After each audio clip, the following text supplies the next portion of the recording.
నా పాదయాత్రలో శ్రీకాళహస్తి నియోజకవర్గంలో రజక సామాజిక వర్గానికి చెందిన మునిరాజమ్మ నన్ను కలిసింది. ఆ తల్లి ఆమె బాధలు వ్యక్తం చేసింది. అక్కడున్న బడా చోర్ బిఎఫ్ మధుసూదన్ రెడ్డి చేసి ఏదో పనులు ఎండగట్టింది. అది చూసిన తర్వాత ఏకంగా అక్కడున్న శాసనసభ్యుడు వెళ్లి ఆమె షాప్ ని ధ్వంసం చేశారు. ఆమెను అన్ని రకాలుగా ఇబ్బంది పెట్టారు. ఆ అమ్మకి అండగా నిలబడిన వ్యక్తి మన నాయకుడు చంద్రబాబు నాయుడు గారు. ఆయన ప్రోత్సాహంతో మళ్లీ ఆ తల్లి షాపు పెట్టుకునే పరిస్థితి. ఈ సభాముఖంగా అడుగుతున్న జగన్ ని, ఇదేనా మా బీసీలకి నువ్వు ఇచ్చే గౌరవాన్ని? పాదయాత్రలో బీసీలు ఎదుర్కొంటున్న సమస్యలు నేరుగా నేను తెలుసుకున్నా.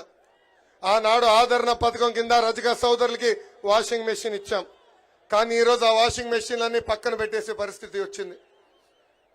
రజక సోదరులు అడిగా, ఎందుకు మీరు వాడట్లేదంటే పెరిగిన కరెంట్ ఛార్జీల వల్ల మేము వాషింగ్ మెషిన్ వాడుకోలేకపోతున్నాం అని చెప్పారు. కల్లు గీత కార్మికులకి పనిముట్లు ఇవ్వట్లేదు. ఏకంగా ఎక్సైజ్ అధికారులు వచ్చి పెద్ద ఎత్తున వాళ్ళని ఇబ్బంది పెడుతున్నారు. రియల్ ఎస్టేట్ డెవలప్మెంట్ వల్ల కల్లు గీత కార్మికులకి కావాల్సిన చెట్లు కూడా కొట్టేసే పరిస్థితి నేను స్వయంగా చూసా. చేనేతలకి ఆనాడు ఉచితంగా కరెంట్ అందజేశాం. సబ్సిడీ ద్వారా అనేక పరికరాలు అందజేశాం. 50% సబ్సిడీతో మగ్గాలు ఇచ్చాం.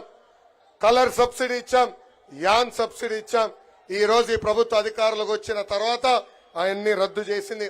ఇంకా మా యాదవ సోదరులు కూడా ప్రోత్సహించడానికి గతంలో గొర్రెలు మేకలు పెట్టుకునే కూడా డబ్బులు ఇచ్చాం. మినీ గోకులాలు కట్టాం.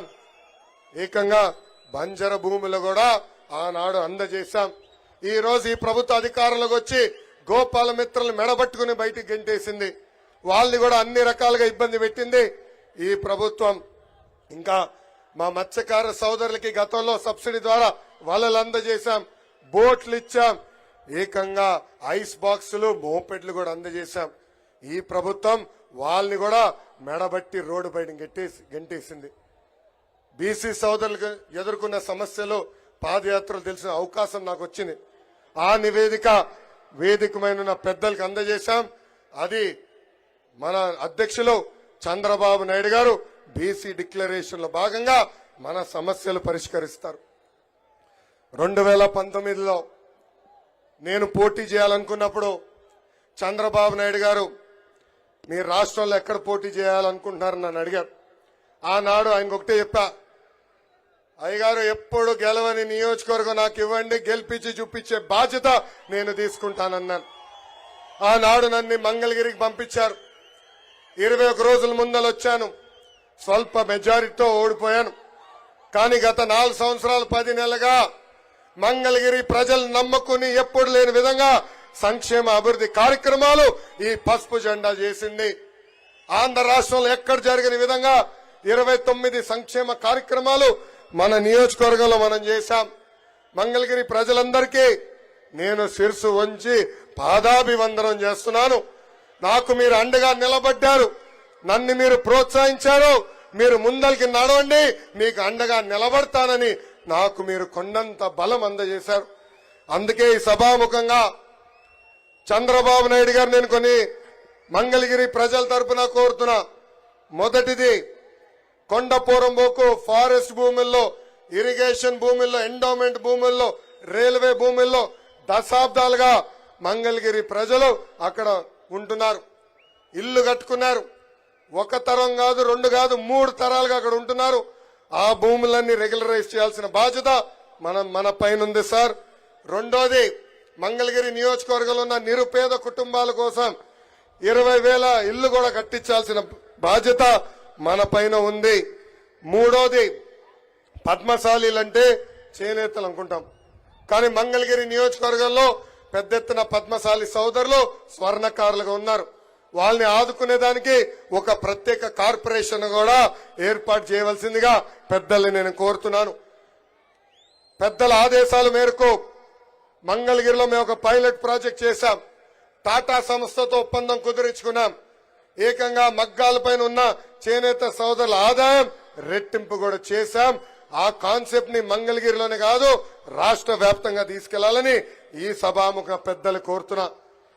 అంతేకాకుండా 4వ హామీ, ఆనాడు అమరావతి మాస్టర్ ప్లాన్ లో ఇక్కడున్న రైతులు కొంతమంది భూముల్ని U1 జోన్ లో పెడతాం జరిగింది. దానివల్ల రైతులు కొన్ని ఇబ్బందులు ఎదుర్కొన్నారు. అది కూడా రద్దు చేయాలని ఈ సభాముఖంగా వేదికమైన చంద్రబాబు నాయుడు గారిని నేను కోరటం జరుగుతుంది. నాకు ఎక్కువ సమయం ఇవ్వలేదు, పెద్దలు మాట్లాడాల్సిన అవసరం ఉంది. కానీ చంద్రబాబు నాయుడు గారికి, పవన్ అన్నకి నేను ఒకటే హామీ ఇస్తున్నా, ఏ బాధ్యత అయితే నా పైన పెట్టారో, ఏ ఆస్తి అయితే నాకు మళ్ళీ మంగళగిరి అభ్యర్థిగా నాకు టికెట్ ప్రకటించారో, తప్పనిసరిగా ఏ మెజార్టీ అయితే నేను ఓడిపోయానో దాని పక్కన ఒక 0 పెట్టి 53,000 మెజార్టీతో గెలిచి ఈ సీటుని మీకు అప్పగించే బాధ్యత మేము తీసుకుంటాం. ఈ రోజు ఎక్కడ చూసా కుర్రోలు రోడ్డుపైకి ఎక్కారు. ఈ ప్రభుత్వ అధికారులకు వచ్చిన తర్వాత కార్యకర్తల పైన దొంగ కేసులు పెట్టారు, రౌడీ షీటర్లు ఓపెన్ చేశాడు, యాదవ సామాజిక వర్గానికి చెందిన మన నాయకుడిని చంపేశారు. అంతేకాదు ఇప్పుడు మళ్ళీ ఎమ్మెల్యే కరకట్ట కమలాసన్ ఉన్నాడు సార్, మాకు మళ్ళీ వచ్చాడు నటనకి, మాకు మాయ చేసాం, మళ్ళీ ప్రజల్ని మాయ చేసాం వచ్చాడు. మాకు 2 నెలల తర్వాత మాకు వదిలిపెట్టండి సార్, వాళ్ళని మేము వదిలిపెట్టము, వడ్డీతో సహా చెల్లించాల్సిన బాధ్యత మా అందరి పైన ఉంటుంది. గత 4 సంవత్సరాలు 10 నెలలుగా మమ్మల్ని అనగదొక్కారు, మమ్మల్ని ఇబ్బంది పెట్టారు. మంగళగిరి నియోజకవర్గానికి ఇచ్చిన అనేక హామీలు ముఖ్యమంత్రి నిలబెట్టుకోలేదు. తప్పనిసరిగా నేను శాసనసభ్యుడిగా ప్రమాణ స్వీకారం చేసిన మొదటి క్షణం నుంచి వాళ్ళు ఇచ్చిన హామీలు నిలబెట్టుకుందన్ని నిలబెట్టుకుంటానని ఈ సభాముఖంగా మీ అందరికీ తెలుపుకుంటూ, నాకు ఈ అవకాశం ఇచ్చిన మంగళగిరి ప్రజలకి, కార్యకర్తలకి, పవన్ అన్నకి, చంద్రబాబు నాయుడు గారికి, జనసేన పార్టీ నాయకులందరికీ పేరు పేరున నా హృదయపూర్వక ధన్యవాదాలు తెలుపుకుంటూ నేను సెలవు తీసుకుంటున్నాను. రామకృష్ణ గారు పనిచేశారు, కేంద్రంలో ఎర్రం నాయుడు గారు 2 సార్లు మంత్రిగా పనిచేశారు. ఇంకా మన రాష్ట్రంకి వచ్చే గల అనేక మంది బీసీ నాయకుల్ని మంత్రులుగా మనం ప్రోత్సహించాం.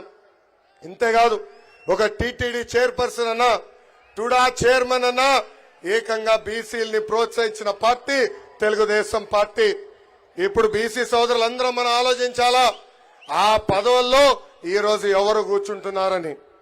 ఇంతేకాదు మనందరం చూశాం, 10వ తరగతి కుర్రోడు అమర్నాథ్ గౌడ్ని ఎంత కిరాతకంగా చంపేశారో వైకాపా నాయకులు. అమర్నాథ్ గౌడ్ చేసిన తప్పేంటో తెలుసా? వాళ్ళ అక్కని వేధిస్తున్న వైకాపా నాయకులు వ్యతిరేకంగా మాట్లాడతాం, పోలీస్ స్టేషన్కి వెళ్లి కేసు పెడతాం. ఆ కుర్రోడిని ఏకంగా కొట్టి, అతను చదువుకున్న పుస్తకాల నుంచి కాగితాలు చింపి నోట్లో కుక్కేసి కాలు చేతులు కట్టి పెట్రోల్ పోసి తలగలు పెట్టారు ఈ వైకాపా నాయకులు. ఈ రోజు ఆ చెల్లమ్మని చదివిస్తుంది నా తల్లి భువనేశ్వరి అమ్మ.